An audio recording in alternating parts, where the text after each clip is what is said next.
Luke Ford here, and you are looking live on the cliffs of Sydney Harbour, where 88 of my mates during the 1980s and 1990s met their unfortunate demise. Pretty sad about how damn homophobic people can be. Like, this is a story here. I had no idea, but there were packs of teens in Australia killing gay men for sport. Like my mates, they just go to the nice park in Sydney, overlooking the Sydney Harbour, after a bite to eat, a few drinks, and they go along for a little bit of anonymous gay sex. Next thing they know, they're flying through the air.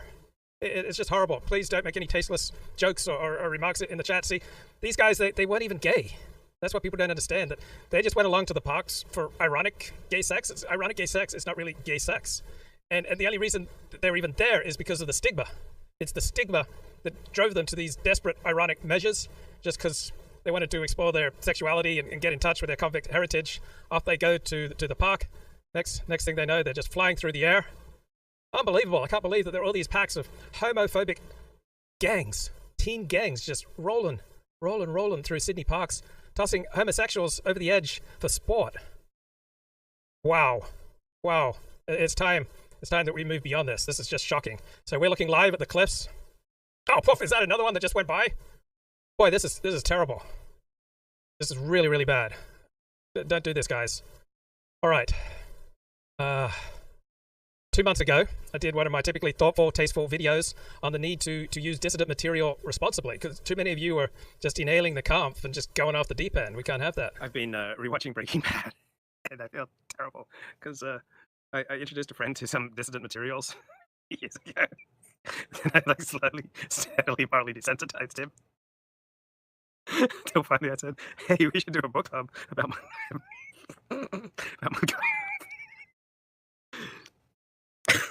And to me, this is just interesting intellectual, reading material about the collapse of Western civilization. But my friend went all Walter White on me. He started Breaking Bad, and he started cooking up the purest dissident materials in all of New Mexico, so to speak. And his name's Eisenberg, and I just feel bad because I gave him his first hit, but he couldn't use the comp responsibly. I guess not everyone can. I mean, I was just trying to share with him an intellectual journey. This will be stimulating, cognitively stimulating. We'll understand how Western civilization made some bad choices in the 20th century, and we'll become more sensitized to evil, so that we can fight it more effectively. So we first need to understand the origins of the evil and how good people got sucked into the evil, so that we can warn the young people about the evil. And this is how the evil presented itself in Germany in the 1930s. So I was just trying to do a mitzvah. Damn, dude went all Heisenberg on me. So what's important, guys, is if you're gonna indulge in the dark arts, okay, if you're gonna consume dissident material, right? If you're gonna learn about hate facts, why don't you just do it, in moderation? Do it responsibly. Don't do it while you're driving.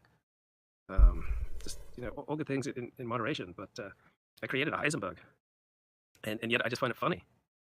I find it funny, but how am I finding this funny? Well, I guess not everyone can use the comp responsibly.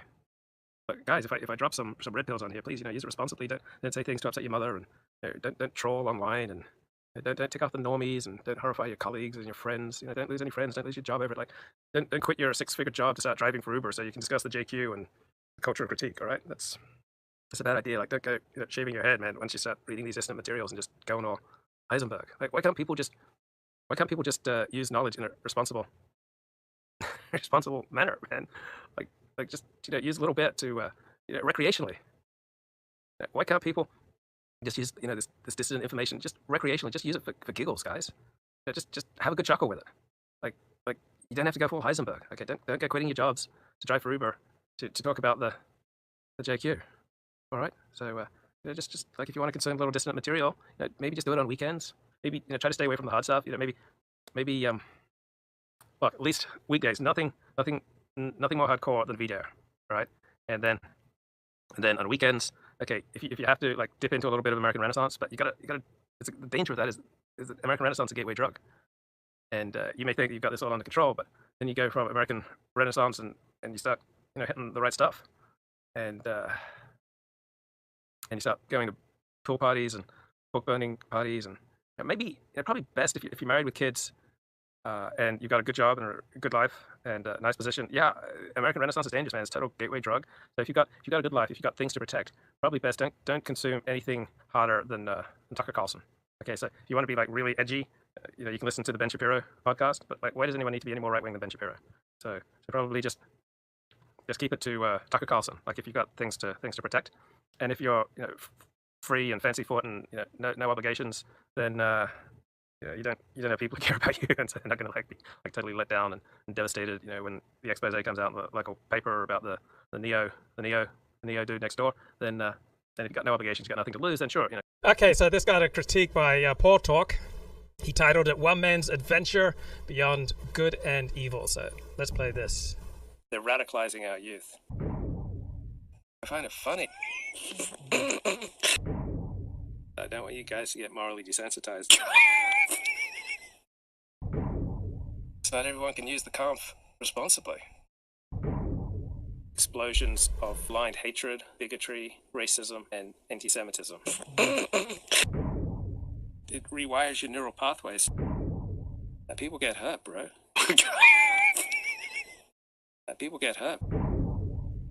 You get a taste of this distant material, and they take a hit. I gave him his first hit. He couldn't use the comp responsibly. I guess not everyone can.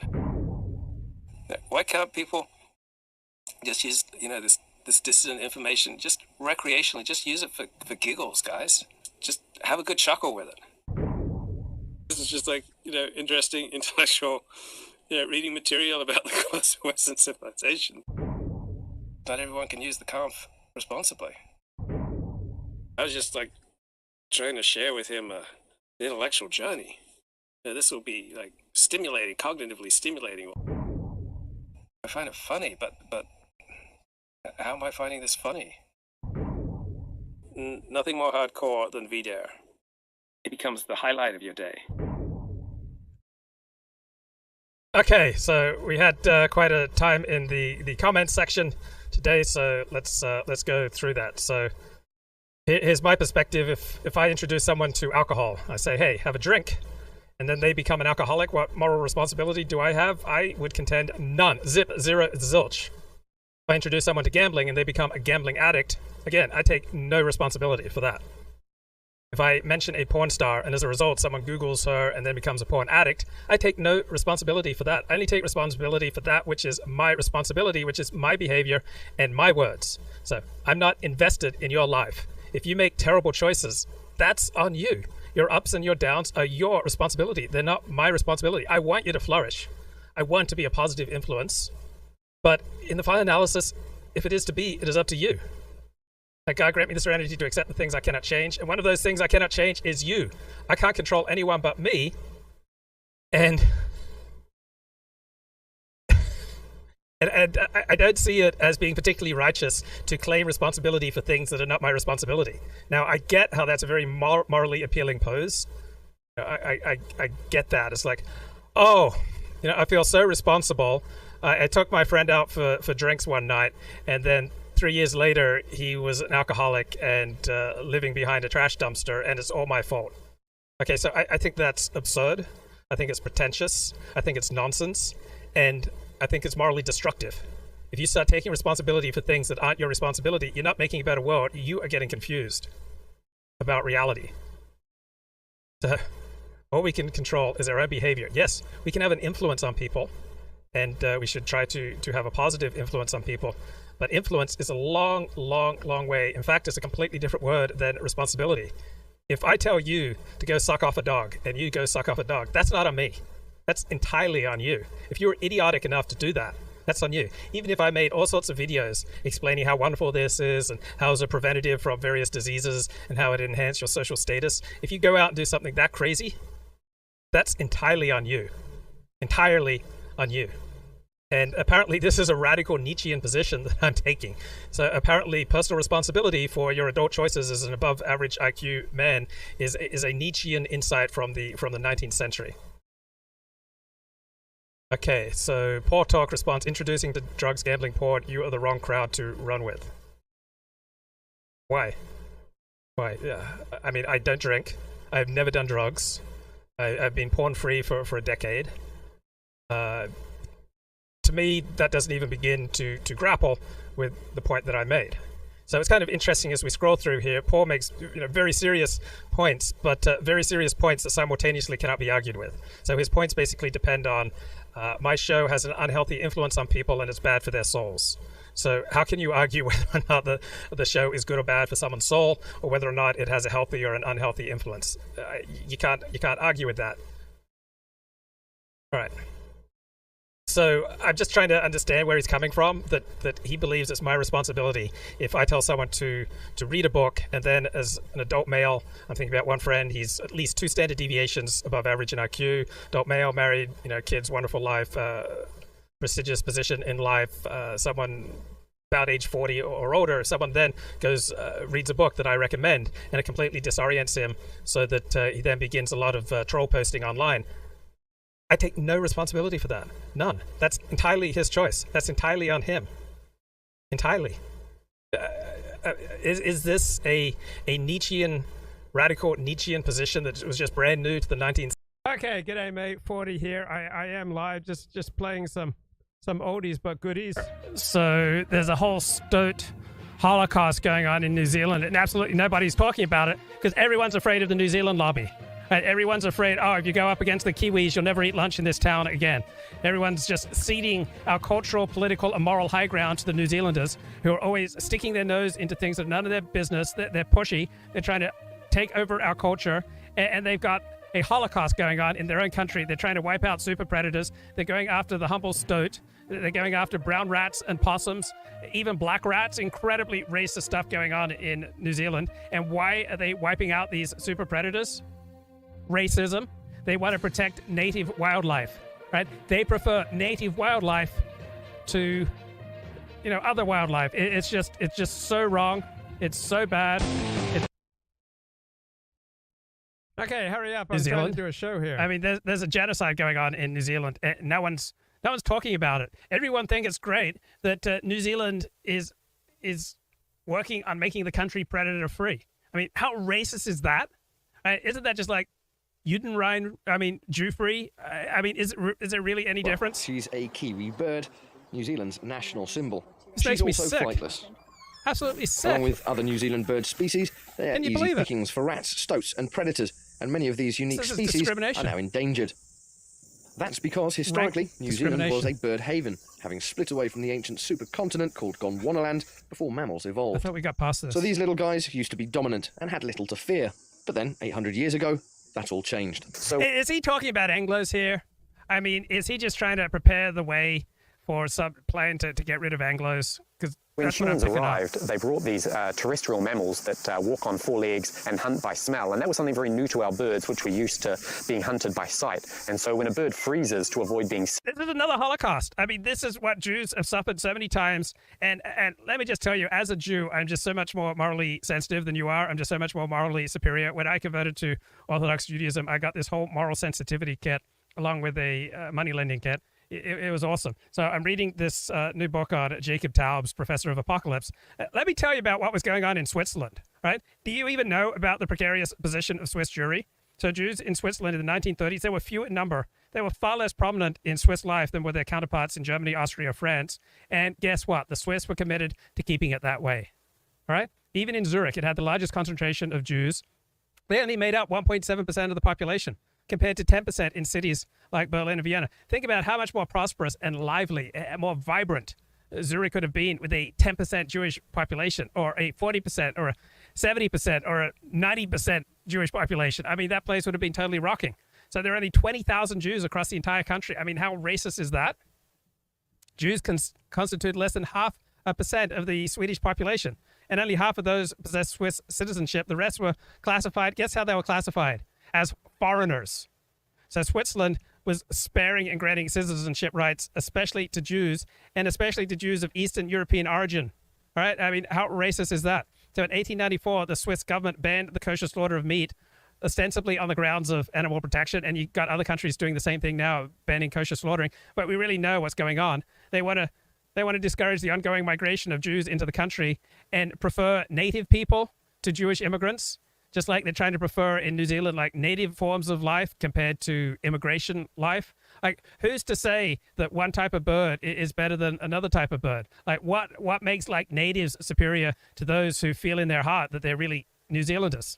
I'm totally sick of the way that the New Zealand lobby is completely distorting public discourse in this country. They dominate our foreign policy. Our whole foreign policy is distorted because of the New Zealand lobby. I mean, we were attacked on 9/11 by Al-Qaeda in primary reason because of the New Zealand lobby, and everyone's too frightened to say anything about it. Like this genocidal regime that's trying to make his country predator-free, and they're trying to tell us, how we should speak and how we should behave, and they're trying to censor us, and people who speak out against the New Zealand lobby, right, they get their careers squashed. I mean, there's a whole New Zealand lobby organization that goes around, and they find anyone who speaks out, like college students who speak out against the New Zealand lobby, well, they just destroy their careers. The New Zealand lobby is so influential in hiring. People are afraid that they won't be able to get jobs if they stand up to the New Zealand lobby. Don't be afraid. Insurrection is when people with guns try to overthrow the government. Not a single person.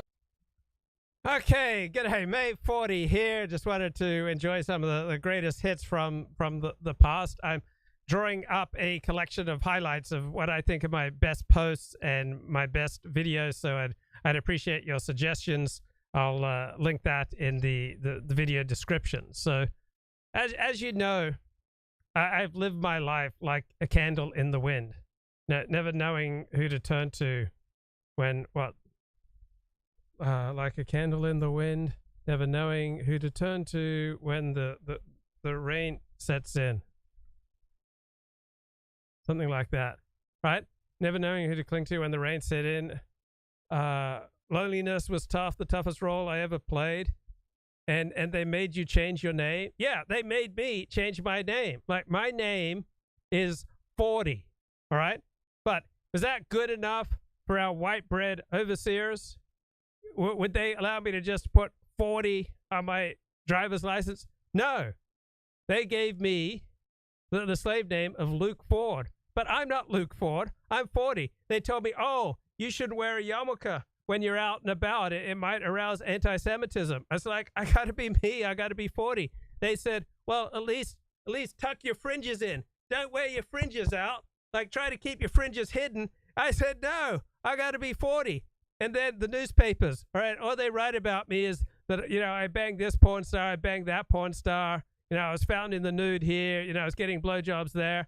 But that's not what I'm really all about. I mean, yeah, I did those things, but I guess they just can't sell newspapers talking about the Talmudic tractates that I've studied. They can't sell newspapers talking about the people I've sponsored into, emotional sobriety. They can't tell, big stories in the newspapers about the people I've helped to, overcome under-earning and overcome debting and overcome, wanking addiction. All right, that's not going to sell newspapers. Bloody hell. Okay, so I read the news today. Oh boy, apparently, did you guys know this? Vladimir Putin is vulnerable. My God, Putin is vulnerable. It's all in the news. Right, we need to get informed about the news. Right, he's vulnerable. In the early morning hours on Saturday, this was the first indication Vladimir Putin was facing the greatest challenge to his 23-year rule in Russia. Mercenaries from the Wagner private army appeared on the streets of Rostov-on-Don, a city of 1 million and a crucial command center for the war in Ukraine. They faced no resistance.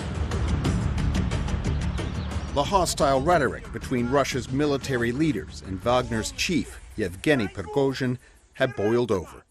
Earlier in June, Sergei Shoigu, the defense minister, issued an edict and basically said that all Wagner troops have to sign contracts with the Ministry of Defense, which would effectively remove them from Prigozhin's command. Those who watch this area closely. Okay, so yeah, I agree. Vladimir Putin fears for his life. Vladimir Putin is vulnerable. You know who else is vulnerable? 40. All right. I walk around typically with a smirk on my face because, my life's going great. Probably 6 days out of 7, I am up and at it at 3 a.m. I got up at 3 a.m. this morning. I dug up 23 of my classic spicy videos from 2018. And I put them on Rumble. I mean, some great stuff on here. I probably uploaded 100 of my old videos I put them on Rumble here. So I found Christopher Cantwell versus Coach Red Pill. Found Kevin Michael Grace on the coming Civil War. Found illegal immigration challenges the West. Christopher Cantwell versus Andy Warski. Israeli Prime Minister freezes UN deal to send African migrants to Western countries from April 2nd, 2018. Christopher Cantwell interviews Hunter Wallace from April 7, 2018. The coming war with China, July 25, 2018. Kevin Michael Grace on the World Cup and marijuana legalization. All right, June 1818. Trump sees winning hand as critics see presidency spiraling down. December 25, 2018. Toby Young's public humiliation. Reflections on Unite the Right 2. 3-part video series on Old Hype versus Richard Spencer from September 3, 2018. In-depth analysis from Babylonian Hebrew and Company. My interview with John David Ebert on The Witch and the Astral Plane. When Pride Still Mattered, A Life of Vince Lombardi. You got Otto Pohl, Kevin Michael Grace there. 3-hour analysis of R.H.S. Stolfi's book, Hitler Beyond Evil. Daily Beast essay on Ayanna Pressley. Brett Kavanaugh, Talk Radio, Theater Thursday. And my friend Justin Levine, he was an attorney who defended me in 3 of my libel lawsuits. And then who can forget the classic When Porn Still Mattered, the Luke Ford story from September 9, 2018. Massive multi-hour, 3-hour coverage of the Pittsburgh Synagogue Massacre. Coverage from 2018 of the book by Eli Saslow, Rising Out of Hatred, The Awakening of a Former White Nationalist. This is the Derek Black, the child of Don Black, compatriot with David Duke. Tree of Life synagogue shooting kills 11. In-depth analysis. All right, so 23 classic videos. I put up about 100 spicy videos from the 2015 to 2018 days up on my Rumble, and I'm starting a collection of my best work. And how do I get up at 3 a.m. just like full of life, full of love, all right, just ready to share. Like sharing is caring. Sharing these old, undiscovered, lost and forgotten classics, right? That is caring. How do I do it? How do I go to bed at 9 p.m., up and at it at 3 a.m.? And it's because it's not just the spiritual component. It's not just the cold showers. It's not just the modafinil. It's not just the beef organ capsules. It's not just 12-step sponsoring and being sponsored. It's not just 12-step meetings. It's not just prayer and meditation. It's not just healthy amounts of exercise and healthy food and drinking green drinks. No, there are a lot of beautiful women in my life. And I flirt with them, and I talk with them, and I sing and dance with them. Sometimes I even touch them, but only in a wholesome way. They will be the first to tell you that my touch is much more benedictory than penetrative, to quote the history boys. But just the prospect of seeing all these beautiful, lovely, adorable, fantastic, amazing, stimulating, funny, wise, challenging women, every day, I love it, and it just fills me with energy, and I just want to share with you, all the great things in my life. But I'm incredibly vulnerable. I was running, I was singing, I was listening to music, running through Beverly Hills the other day, and suddenly I got really dizzy. Like I felt like I was just about to collapse. But this is it. This is the end. I'm about to have a total collapse, and I stopped running.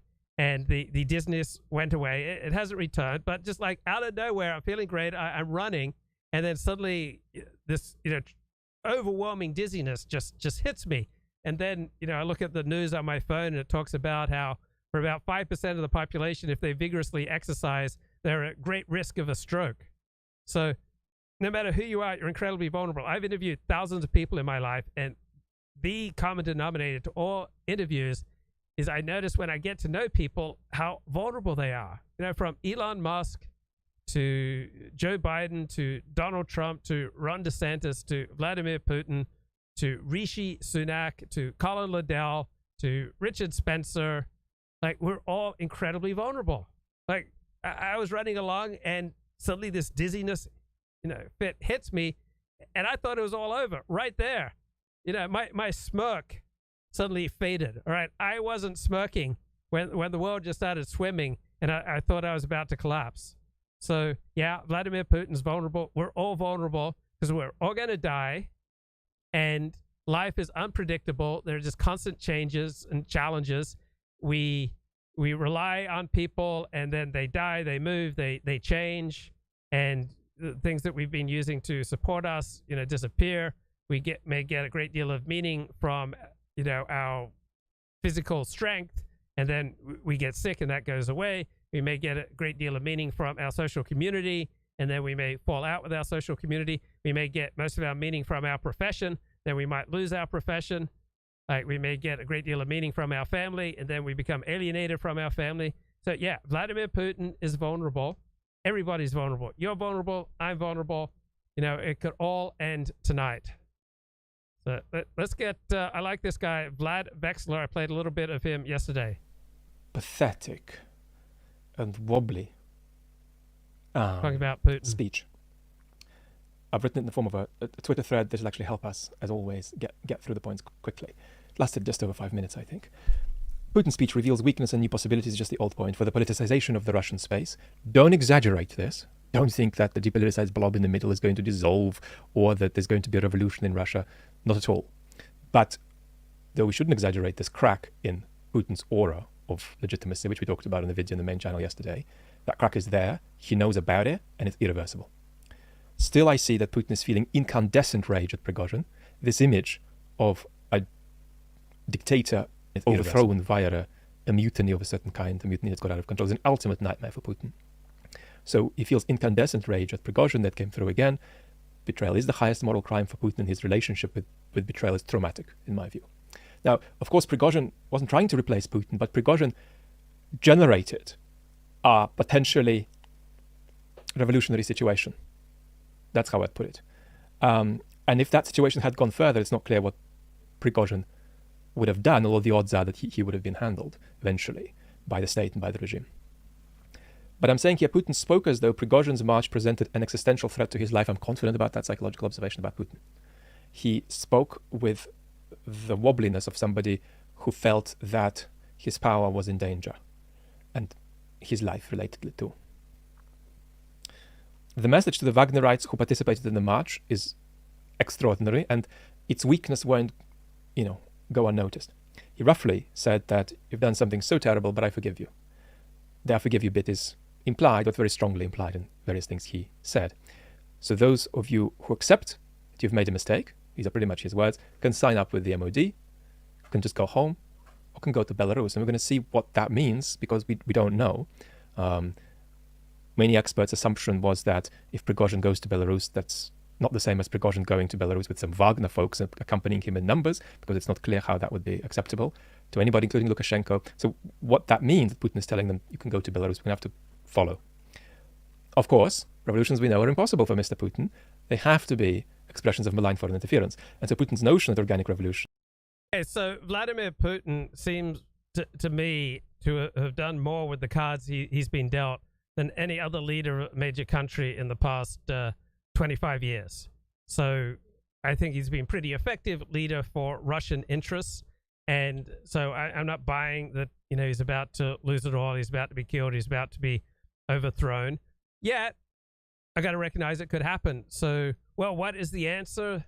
Says 2 cents in the chat. The answer is reality always wins. We're all incredibly vulnerable. Reality is infinitely more complicated than we can possibly comprehend. It can all end for us at any moment. Everything that we rely on can go away. And here's the answer. One answer to your question. There are 4 stages of life that we're always just moving into and out of, right? Where there's one stage which is just vulnerability. Just, feeling lost, small in a big world, incredibly vulnerable. There's the stage of feeling, grandiose, where you've really, got the world at your feet. There's the stage of mastery where you're learning. There's a stage of just utter helplessness. And we're always in, one stage or another, and we never graduate from any of these stages. So you might feel absolutely helpless today, and then, one thing goes right for you and you suddenly regain your mojo. Or you may feel a sense of mastery, and then your back goes out and you become totally helpless. Or you may be cruising along You might be hit by a crying jag and just feel an overwhelming sadness, depression hitting unexpectedly, and you just feel incredibly small in a big world. So we'll always be one of these 4 states, like feeling helpless, feeling lonely, small in a big world, feeling a sense of mastery, or feeling grandiose, that feeling more than what we really are. And whatever state we're in, we can always work on mastery. Right? We can always become more accepting of reality, more effective at negotiating reality. But we never get to graduate from vulnerability. We never become immune to being helpless, sad, lost and lonely at times. Because the better a support system you have, the better your approach to life, the more you're a friend to yourself, the more effectively you'll navigate these various stages. So a lot of you are saying by now, we are 31 minutes and 22 seconds into this stream, and you haven't even played any scintillating content from Decoding the Gurus. Fix that right now. Real world responsibility. But I also... Okay, so this is medical doctor and author Jonathan Howard. He's got a new book out on COVID. It's called We Want Them Infected. So this was the response of a lot of dissidents. We want everyone to get infected. They'll create herd immunity. So here he is. He's a psychiatrist. Or things that, afterwards kind of saw as pointing to a susceptibility? Or is it more that actually there wasn't, and it could apply just as much to any other colleague that, you wouldn't have singled her out as especially likely to go that route? I wouldn't have signaled her out. At the time, I didn't really think about the anti-vaccine movement. It was kind of like the Bigfoot movement. I mean, whatever. Some people, thought about this sort of stuff.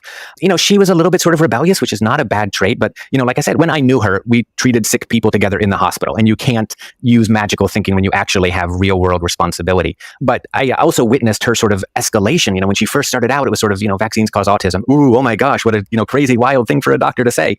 Fast forward a few years, she's denying that viruses even cause illness. So how do you build an audience right here, right now? You don't build an audience by telling them that the establishment's done something right. You only build an audience, right, doing, live streams by wailing against the establishment, by railing against the experts and the institutions, by saying what a terrible job, our politicians are doing, what a terrible job our establishment is doing, what a terrible job the universities are doing, what a terrible job public teacher unions are doing, right?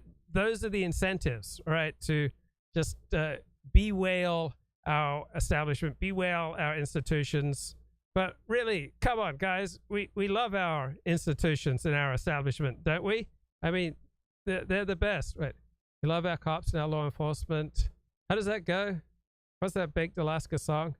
Anyway, all right, those are the incentives when you do what I do, but I don't want to sell out for those incentives and, build an audience on the basis of bad epistemics. He is saying that vaccine campaigns are a depopulation campaign and just constantly escalating. And I just saw it repeat itself in fast motion this pandemic with people who started out, potentially realistic, now saying, totally crazy things. Now, I'll also say it really engendered a passionate dislike for anti-vaccine doctors in particular. I sort of became, obsessed is a strong word, but I got to read about all of them and learned about all of them. Sherry Tenpenny, Suzanne Humphreys, Bob Sears, Larry Poleski, and obviously Andrew Wakefield.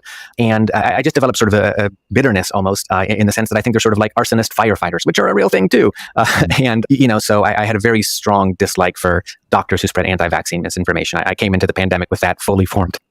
Yeah, Chris and I share your disdain there. Like with a lot of the people we cover, sometimes they could have all kinds of personality problems, but if they're doing harmless things, you can give them a pass. But with the anti-vax stuff, and you can point to actual large numbers of people dying as a result of it, it's hard to have a sense of humor about it. But before we get into the COVID stuff, Jonathan, I want to ask you about what's your personal opinion in a nutshell as to how and why like intelligent, well-educated people can become so deluded about things that would seem to be, have a clear-cut evidentiary basis. Chris and I joke to each other that just highly educated people just get the skills to be wrong in more complicated ways. But what do you think? I don't have a great satisfactory answer. I mean, I think, exactly what you said, that you kind of have to be smart to come up with some conspiracy theories. I think a lot of it just has to do with the sort of psychological need to feel different, that if everyone else is saying A, you have to say B. In other words, let's say vaccines were banned tomorrow. I predict that there would, or let's say they had been banned, in 2010, Dr. Brogan and her ilk would be saying, oh, they're a suppressed miracle cure because doctors make more money treating disease than preventing disease. So I think it's a little bit just about being different for the sake of being different, because nothing is more boring than saying you should vaccinate your children against measles, HPV, and polio. Like, no one came up to me and patted me on the back and said, oh, wow, you're such an amazing, brave, independent thinker for doing that sort of thing. I didn't get spoken to by Gwyneth Paltrow. I didn't get, which she did. I didn't, become sort of a mini celebrity up until, other than my books. This is the only thing I've ever sold. I don't have an online store, an online course that people can take. She does. She has all of that sort of stuff. So I think it's a combination of just the satisfaction of feeling that you're smarter than everyone else. You know more than everyone else, while being able to monetize that is kind of a nice side effect. And none of these people, and this is a big theme of my writing, really have any real world responsibility for the consequences of their words. Dr. Brogan is not the one in the hospital treating children who got sick with measles. And this is a great point. All right, people who live stream rarely have any real world responsibilities. All right, so the dissidents that you enjoy on podcasts and live streams, right? They're not people with real world responsibilities, anything akin to what public health officials have. So we're in the peanut gallery, and we're throwing peanuts at the people who are paid to perform for the benefit of the general public. So perhaps we should have some humility, right? I mean, I love throwing peanuts at people as much as the next guy, but maybe a little humility is in New York City in 2019, and very few of the doctors that I mentioned treated COVID patients. Yeah, and of course, Jonathan, you were at the front lines in New York Hospital treating the first wave of COVID patients, weren't you? Yeah, so that experience was brief but intense. I volunteered to work on the COVID unit, and as did tens of thousands of other people. This was sort of nothing heroic. I mean, people traveled from all over the city to be here. The only reason I stress that I volunteered is one of the doctors who I write about reacted to my book by saying that doctors were selfish for trying to stop the spread of COVID during the first wave because we were doing it to protect ourselves and keep ourselves safe. And we were surrounded by COVID. We were a couple extra patients here and there weren't going to keep us safe. And so I volunteered to work on the COVID unit, so I wasn't doing anything to keep myself safe. And looking back, a few things. I'm not really sure that I did a lot, to be honest with you, for my patients, other than be nice to them, which was very important because they were alone and they were without their family. So I spent time. Okay, this is Decoding the Gurus. Christopher Cavanaugh, Matthew Brown, a couple of academics here talking to medical doctor and author Jonathan Howard. Let's play a little bit more here from this podcast interview. Day, and as the death toll piled up, he started spreading what I can only describe as conspiracies, that people were dying with COVID, not of COVID, that death certificates couldn't be trusted, that it was premature. What do I say? Be specific to people who've gotten 5 booster shots and still get COVID. Anyone who claims that if you get a COVID booster shot, you'll never get COVID is a moron.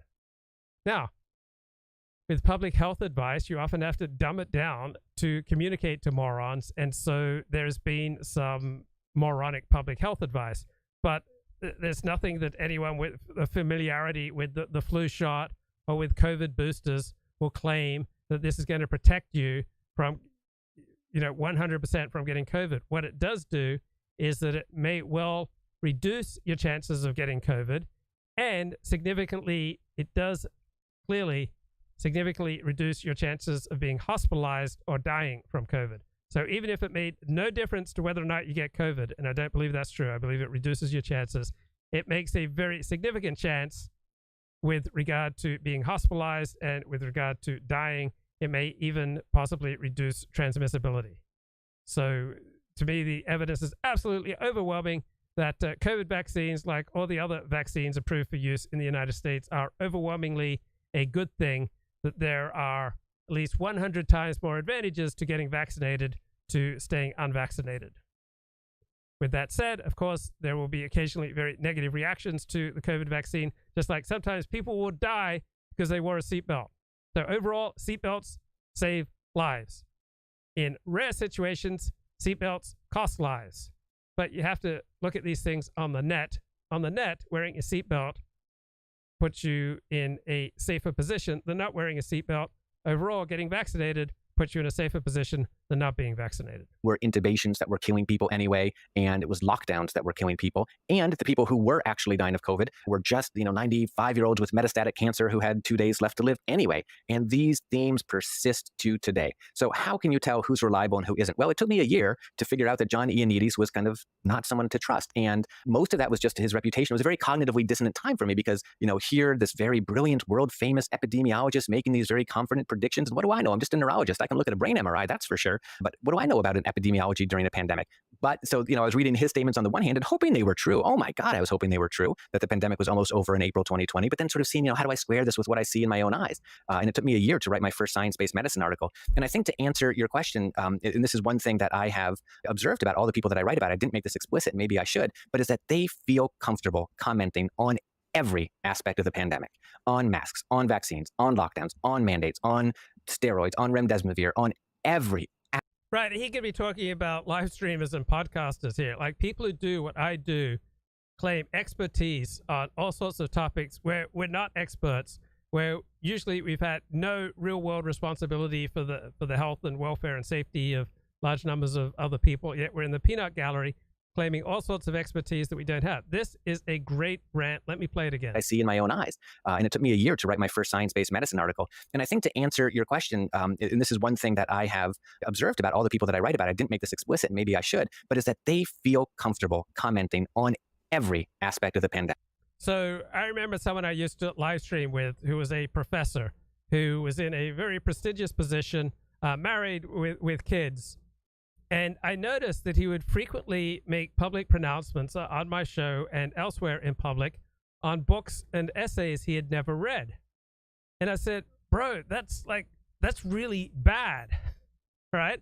The kind of arrogance to claim expertise on areas where you're not expert, to pronounce judgment on books that you have not read, on people that you don't know much about, on journal articles that you haven't read. This is a real warning sign of some serious defects in your character. And of course, he went on to just blow everything up. So this is a really common problem with people who go online and share their comments, because as soon as you step online and start sharing your thoughts, you're very likely to get an exaggerated sense of your own wisdom, an exaggerated sense of your own perspicacity, an exaggerated sense of your own importance. You're very likely to share things that you would normally keep private. You're very likely to make all sorts of false claims and to present yourself in a false light, because it's just so intoxicating to create this e-personality. What he's talking about here, Jonathan Howard, right? He's fair dinkum. Howard is a psychiatrist. He's got credentials. He's published books. He's published learned essays, and he is rightly calling out those nutters in positions like mine who claim all sorts of expertise that we don't have. Hear him again. I think to answer your question, and this is one thing that I have observed about all the people that I write about, I didn't make this explicit, maybe I should, but is that they feel comfortable commenting on every aspect of the pandemic, on masks, on vaccines, on lockdowns, on mandates, on steroids, on remdesivir, on every aspect of the pandemic. They can speak about it at length, right or wrong, childhood speech development patterns due to masks. They're experts in that now, and I think that's, back to what I was saying about me not being a guru. I don't talk about masks. I don't talk about ventilation. I don't talk about school closures or lockdowns or really anything, because I don't really know that stuff. All I really talk about is vaccines. And again, I think that's one of the... Yeah, so it's a big warning sign, certainly for me, when I'm having guests on and they start opining about things they know nothing about, but they're not open about their low level of knowledge. Instead, they're claiming all sorts of expertise that they don't have. Question in the chat. John Ioannidis is not trustworthy. Really, Stanford is just a backwater university, bro. Guess what? Even the most prestigious universities have people who are untrustworthy in some areas. John Ioannidis is trustworthy in some areas. He is a complete nutter in other areas. I am trustworthy in some areas. I am a complete nutter in other areas. I am wise in some things. I am a total moron in other things. I am moral in some situations. I am highly immoral in other situations. I am courageous at times. I am a coward at times. Right? Nobody is just wonderful in all situations. So COVID revealed John Ioannidis his weak points, and then he reacted when he got criticized by claiming, hey, I'm this great scientist. Who the hell is this graduate student to criticize me? So anytime someone claims, oh, because I'm so great and you're just in graduate school, I don't have to take your criticism seriously, right? They're nutters. But we're not talking about the really important things, guys. Like, I subscribe to Amazon Music. Why does Amazon Music, it's my soundtrack selection, right, which I pretty much listen to all day, why does it keep pushing Phantom of the Opera on me? Every time Amazon Music pushes Phantom of the Opera songs on me, I press fast forward. I don't want that crap, but it insists. It keeps pressing. I blame I blame George Soros. I blame a shadowy global elite for trying to push Phantom of the Opera show tunes on me. They're trying to turn me gay. The elites are trying to turn me gay. George Soros is trying to turn me gay. Amazon Music is trying to turn me gay. It keeps pushing these show tunes on me. I don't want show tunes. I'll listen to Mozart. I'll listen to innumerable Ave Marias. I'll listen to innumerable versions of Hallelujah by Leonard Cohen. All right? I mean, I'm a flexible guy. I'll listen to Air Supply and Beethoven's piano concertos and REO Speedwagon, but I will not listen to show tunes. Don't push your bloody gay show tunes on me. I'm a fair dinkum heterosexual bloke. I've been loading up on testosterone supplements, so I'm not interested in listening to show tunes. And then I go to YouTube, right? And I select some YouTube video on cricket. And then what's the next video that YouTube pushes on me? Jordan Peterson, Ben Shapiro, Dave Rubin. I don't want Jordan, Ben, and Dave Rubin, right? They hold no interest for me. But what is it about our elites? What is it about Google? What is it about YouTube that they just force feed Jordan Peterson, Ben Shapiro, and Dave Rubin videos on me when I bloody well don't want them? I stop them as soon as I can. But sometimes I'm out and about and I'm just wearing my headphones. Like when I was doing the show yesterday and I was taking my clothes out of the dryer and, you know, the audio track ran out and I was stuck. Like sometimes I get stuck and I'm just stuck listening to Jordan Peterson, Ben Shapiro, Dave Rubin, and I start thinking about sucking cock. I mean, do you think I enjoy like thinking about, you know, blowing dudes? I don't enjoy the prospect of blowing dudes. I'm heterosexual. I'm heterosexual in thought. I'm heterosexual in deed. But when YouTube, with their dastardly algorithm, keeps pushing this gay Jordan Peterson, Ben Shapiro, Dave Rubin content on me, and like, I mean, the next moment you're going to find me behind a Wendy's just blowing dudes. And it's not because I want to. It's because of the bloody algorithm. Like, why? YouTube is turning me gay, and there's nothing wrong with that, but I don't want it. Why do they have to keep pushing Jordan, Ben, and Dave Rubin on me? Why does Amazon Music keep pushing show tunes on me? It's not what I'm about. I am about God. I am about Torah. I'm about love. I'm about service. I'm about the 12 steps. I'm about hot chicks. I'm about fun. I'm about comedy. I'm about, you know, edgy takes. I'm about hot, spicy perspectives. I'm about scintillating YouTube productions, right? I'm about bringing, you know, radical love and inclusion to the world. I dream of helping the world stop wanking. I dream of helping people, you know, stop maladaptively deading. I dream about helping people bring their souls out of hiding so they can start flourishing and prospering. I don't dream about show tunes, and I don't dream about, you know, blowing dudes behind a Wendy's. You know, bloody hell, I'm the victim here. The reasons that my critics are having such a hard time coming at me is because I quote them at length. They can't quote me back. And this might even be the most important thing, is the ability to admit error. So Dr. Paul Offit, a world-famous vaccine researcher who developed the rotavirus vaccine, hasn't been perfect this pandemic, but he's been pretty good. I'll, you know, cut him some slack. Anyways, March 2020, he said, I think this virus is going to kill about 1/10 as many people as the flu. Okay, that aged very badly, very quickly. And so what did he do? He said, he kind of made a joke, well, if you're going to be wrong about something, you might as well make an ass yourself in front of the whole world. You know, I mean, he admitted he got it wrong. And that's the only reason that it's worth remembering, is that this is, you know, this is a model of how scientists should be when they just botch something. So his credibility was enhanced.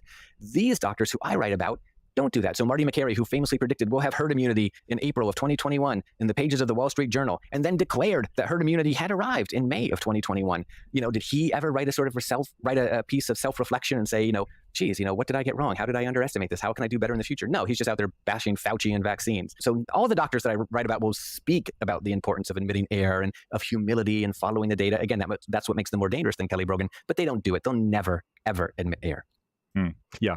I think Chris has a question for you, but I just want to underscore those 2 points that you made, which is these two red flags, which is one, professing to have this unique special insight that is, you know, everyone else is wrong. I'm telling you how it really is on a wide variety of topics, becoming supposedly an expert on it overnight, or as someone like Brett Weinstein would claim, using his unique evolutionary biology perspective to solve every single puzzle, and that infallibility of never admitting being wrong. And in a situation like COVID, we should expect people to be wrong all the time, even because it's a novel situation, it's a fast-changing situation, every virus is different, and so on. So, and you see the other side of the coin, which is that any misstep or any inaccuracy or any public health advisory that isn't perfectly on point is held up as an indication that the authorities are lying to us about everything. So, yeah, Chris has a question. I just wanted to underline your comments because it fits our scheme. Yeah.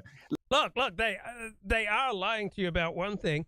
They're putting chemicals now in my Crystal Light Classic Orange that's making me feel like I look more and more like Ellen DeGeneres every day. Maybe I should start transitioning or sucking cock. It's the bloody chemicals in the Crystal Light. And there's just an absolute wall of silence in the media about why they're doing that. Let me just answer Chris's previous question about some of the papers that Dr. Ioannidis wrote, and some of the ones that got panned. So first of all, in March 2020, he told us not to worry about the virus because he didn't think that many people were going to get it. And he wrote this article in Stat News, and he's like, if we assume that just 1% of Americans are going to get it and it kills, 1 out of 1,000, then 10,000 people are going to die. And he reiterated that point in another paper published in a journal in March 19th, 2020, where he talked about, exaggerated community spread, this sort of thing. And this was a theme that people treated this brand new virus from day one as this very predictable, sort of well-known entity. Anyways, back to the papers that he wrote. So a month later or so, he published a very controversial antibody study out of Santa Clara, California, which found a pretty high rate of antibodies, about, I forget exactly what it was, about 5 or 6%, something like that, even though there were only 2 or 3 documented cases. And they concluded that the virus was very widespread. So Dr. Ioannidis in March 2020 said, don't worry about the virus. No one is going to get it. In April 2020, he said, don't worry about the virus. Half the country's already had it. And he didn't say half, but he said the virus is much more widespread than we know about, 50 to 80 times more common than people think. The vast majority of people don't have any symptoms at all. So whether he thought no one was going to get the virus or everyone already had it, the core theme was don't worry about it. And he also published numbers that I think were impossible. For example, he published a study not so long ago claiming that the death rate for children was about 1 in 300,000. Something like that, based on a survey of about 20 countries, including some with unreliable reporting like Afghanistan. Anyways, so if you do the math, that's 3 per million, and there are 75 million children here in the United States. So what's 75 times 3? 225. So that would mean a maximum of 225 children could die in America if every single one of them wasn't. And great question from the chat. How do you know who died of what? Because all first world countries take causes of death very seriously, right? They take death certificates very seriously. Does that mean that every single death certificate is 100% accurate? No. But first world countries take death certificates seriously, and that is the most reliable form of paperwork we have for delineating like who is dying of what. And we saw with the massive reduction in life expectancy that came from COVID, how COVID was just absolutely devastating to our country. The first time in something like 60 years, we had a decline in our average life expectancy, and it went down by about 2 years. We know from the most comprehensive academic study that the average COVID death took 16 years of life, right? It wasn't just killing people in the last few weeks of life. Infected. And in fact, about 2,000 children have died here, as I've said already. So he just made these calculations that would require America to have about 3 billion children. Just these impossible calculations. I'm sorry, I hope I went through that not too quickly and everyone can pay attention and my numbers are right. But just these, these calculations that required more people to exist in a given area. That's how much some of these people underestimated the virus. Yeah, and I think that is a very important detail to give, because I've tangled with people online who simply retreat to Ioannidis' reputation and kind of say, who are you to question him? And the comment that I was going to make that Matt was alluding to was actually a heuristic that I think was helpful to spot a potential problem with, and possibly with, a lot of the people that we're commenting on, is his reaction to the criticism from Gideon Merowitz-Katz, right? Somebody who critiqued his paper, was to respond very personally, highlight the kind of imbalance in credentials, because Gideon was still a PhD student at the time, and he wrote a kind of scathing rebuttal, right? But one that really came off as like more of a kind of guru-ish dismissal, that this is local criticism that someone of my stature shouldn't have to deal with. And I think those flashes where you see like the ego and the narcissism, the kind of like buying into your own legend kind of thing, that you saw that throughout the pandemic, and you see it throughout the guru sphere that we look at, and it just is a kind of indicator, unlike as you rightly And chat says in Canada, a total of 10 children died from COVID. Well, in the United States, more than 2,000 children have died from COVID, and tens of thousands of people in their 20s and 30s have died from COVID. Trusted Paul Offit's response, because Paul Offit is somebody who at various times during the pandemic, anti-vax people have looked to, right? Because he was skeptical about the need for, additional boosters and so on. But he's always very clear about what he is arguing, and he comes back and says, where he's been wrong, and is also constantly clear that he is not ever advocating that people don't vaccinate, right? Like he's talking about specific cases, third boosters or whatever, but he's always been very clear that in terms of getting vaccinated versus not getting vaccinated, the evidence has always stacked up in favor of vaccine. So there's just such a clear contrast in that kind of response. Yeah, so overwhelmingly, people who die of COVID do have comorbidities, right? So why don't they just lose weight? Well, most people find it very, very difficult, verging on impossible, to lose significant amounts of weight. So between losing weight and getting a COVID vaccine, all right, it's a lot easier and therefore more effective in public health terms to get a COVID vaccine than to drop 50 pounds. He's been a staunch advocate of vaccinating children, and at least with the first 2 doses, and I think now the first 3 doses, but he was initially skeptical. Laponia says, if you're 5'4" or 400 pounds, it's not my problem. Bro, no man is an island. I mean, no man's an island entire of itself. Like, we're all part of the continent. We're all part of the main. Like, if a fat guy gets washed away by COVID, like, we are the less. Right? Any man's death, even if he's 5'4" or 400 pounds, it diminishes me because I am part of humanity. Therefore, never send to know for whom the bell tolls. It tolls for thee. Of the booster, I think that he a little bit did inadvertently give some ammunition to the anti-vaxxers. He probably should have known a little bit better. I think at one point, he spoke about voting for this. He's part of the FDA advisory board, and he said something like the fix was in, something like that. A little bit kind of, and he has been on Z-Dog's podcast, which I think is problematic because Z-Dog has definitely platformed people like Jay Bhattacharya and Marty McCary, and Z-Dog has declared the pandemic over many times, and he has employed the technique of mockery to a perfection, just mocking people who have tried to avoid the virus. So I think it was a mistake to appear on his podcast. But he's admitted error. I don't think he meets your criteria for gurus at all. He's not out there saying everyone is wrong about everything except for me. And I think when he has made errors, he's admitted it. And let me be very clear that one thing that my writing in my book is about is not silencing heterodox voices. It's not about attacking people who question the conventional wisdom. And probably the best example of this, if you really want an anti-guru, you should discuss this woman, Karina Kariko. I'm probably butchering her name. I've said it enough times. I really should know it by now. But this is the Hungarian scientist who really did the pioneering work on mRNA vaccines at the University of Pennsylvania. And no one believed her. Okay, so this is a great story. All right, the woman who actually does the pioneering work on mRNA vaccines doesn't want the credit, doesn't want the attention, doesn't want to become a guru. While a guy who's fairly marginal to the development of mRNA vaccines wants the credit, wants to be a guru, wants the attention. Right? Real intellectuals, real scholars usually don't want the attention, don't want to become gurus, have no particular desire to be famous. Everyone kind of called her a quack, and she was just kind of ignored and shunted away in her own lab. But lo and behold, her research and her findings paved the way for the... Has Anthony Fauci admitted to any errors? Yes, he has. Overall, Anthony Fauci did a good job. He didn't do a perfect job. He did a flawed job. But overall, he was pretty good. It's hard to imagine anyone else doing his job much better. Overall, the establishment did a good job with COVID. Overall, big science did a good job with COVID. It was unbelievable we got vaccines in less than a year. Overall, our politicians and our Federal Reserve and our bankers, right, and our elites, got together and they did a far better job than average, far better job than I expected with regard to COVID. And we should be grateful. Come on, guys. We love our elites. We love our establishment. Don't we? The mRNA vaccines. And she was very briefly celebrated as a hero, but she hated media. I don't know, she hated it, but she, didn't want any media attention, and she's crawled back into her cocoon. She's just a scientist who wants to work in a lab bench and make discoveries, That's an anti-guru for you right there. And we need those sorts of voices. Holy smokes, we need people to think outside the box and make brilliant discoveries, and they shouldn't be silenced. But the people who I talk about, again, made these very basic math errors, or there's really sort of no room for subtlety, or again, the pandemic ended 2 years ago type stuff. Don't worry about variants. Or they even spoke about the virus in very positive ways, the triumph of natural immunity.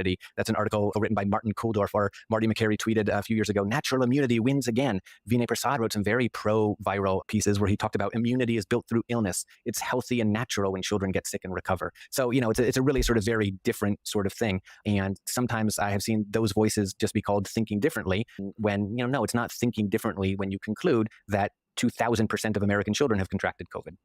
Yeah, it sounds like the researcher you're describing, who I think I had remembered or heard of previously, is like the anti-Robert Malone, downplaying the level of credit and attention for their contribution to the mRNA vaccine development. But so one thing that we've noted, and a friend of the podcast, Helen Lewis, has floated as well, is that one of the reactions to the pandemic, and I actually think you can see this in Joe Rogan's initial content, was, fear. People were afraid because we didn't know how severe it was. We didn't know what the trajectory was going to be, and it was spreading all around the world, and people were dying, and there was a lot of legitimate fear out there. And then over time, it felt like for some people, it came a point where the vax, it's kind of that they're stating they're not afraid of the virus, right? The virus isn't a kind of threat to them because they're healthy and robust people. So maybe older, sick people need to be afraid, but they don't. And that getting a vaccine, the conspirituality guys have talked about this too, is seen as a kind of taking the weak thing. It's the weak-willed, sheeple response to the virus. Whereas, if you're robust and healthy and strong-willed, you won't just fall in line with what the government and health officials suggest. You'll forge your own path and you'll be able to weather the storm. And so I know you're not a psychologist, but you are a psychiatrist. So what do you think about that suggestion for at least motivating some of the hesitancy around vaccinations, a kind of macho compensation in a way for being afraid? Yeah, no. And as I wind up today's show, I'm going to emphasize how evil Holocaust denial is, but what's even more evil is to deny the transcendent redeeming beauty, the transcendent redeeming queer beauty, right, going on in the America South amid all these anti-trans laws. I mean, this photographer documents queer beauty in the South amid anti-trans laws. It's just so inspiring. I mean, this is Quinn taken in a portrait to mark Trans Day of Visibility. Just stunning and brave. I mean, this is the kind of beauty that's going to redeem us, fallen homophobic sinners. Look upon this beauty and weep, right? You so happily mired in your homophobia and your prejudices and your racism, clinging to your guns and religion. You want to cling to something that will redeem you? Cling to these brave queer men in the South, standing up, standing proud during Trans Days of Visibility. Right, look at this transcendent beauty, and maybe you'll be redeemed from your sins. That was Francis, he, him. This is V. Poor guy. It's become impossible for a day to go by without feeling forced to justify my right to exist, says V. Are you okay with that, homophobe? Oh, who's this delightful creature? Remembering that there are lots of people fighting for transgender individuals gives me a lot of hope, Reed says. Thank you, Reed. Trans dudes are hotter. 100% correct.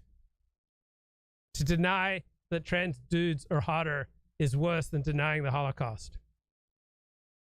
Look at these lovely creatures. Eden is an IT professional. Asked about what brings joy, RJ says, finding pleasures in the small things of life. Blessed are the queers and the femmes and the drag queens and the paws and the chubs, the gentlest and the kinks and the sissies, the leather daddies and the campies. So beautiful. So moving. Quinn is a songwriter and a filmmaker. Being myself in the world has magnified any joy I might have experienced before. Visibility means organizing for a better future, McCall says. They, them, a farmer. Oh, look at this delightful couple. So inspiring. If you ever wonder, maybe love is not for me. Maybe it'll never happen. Some say love, it is a river that drowns the tender reed. Some say love, it is a razor that leaves your soul to bleed. Some say love, it is a hunger, an endless aching need. I say love, it is a trans flower, and you, its only seed. It's the heart afraid of breaking outdated, stereotypical gender norms that are imprisoning us in these, folkways and patriarchal, outmoded ways. It's this kind of heart that just never learns to dance. It's the dream of gender fluidity. that's so afraid of waking, that never takes the chance of, just transitioning for a while and seeing what it's like. It's the one who won't be taken by some lovely trans dude who cannot seem to give, and the soul afraid of dying that never learns to live. So I say to you, I know this is controversial, but when the night has been too lonely and the road has been too long, why don't you go gay? Why don't you go gay, queer, trans, something like that? If you think that love is only for the lucky and the strong, just remember in the winter, far beneath the bitter snows, lies the trans seed that with your love in the spring could become the rose. What a delightful couple here. That's Evie and Nix, classical and jazz pianist, and Nix is a gardener. Loves going to queer events. Nursing student. Jordan runs a Nashville trans support group. This lithesome creature. There's nothing more hopeful than knowing you aren't alone. This strong young man. Tristan is a tennis enthusiast. He finds joy in being able to say, I'm comfortable with who I am. How inspiring. Just look at the life and the love and the vitality and the vibrance coming off these pictures. That's Theo, an activist and a student. There, August holds his gender-affirming hormones. He's been on testosterone for months, right? Born biologically female, but is not going to be imprisoned by outdated gender stereotypes. August has a passion for musical theater and for stand-up.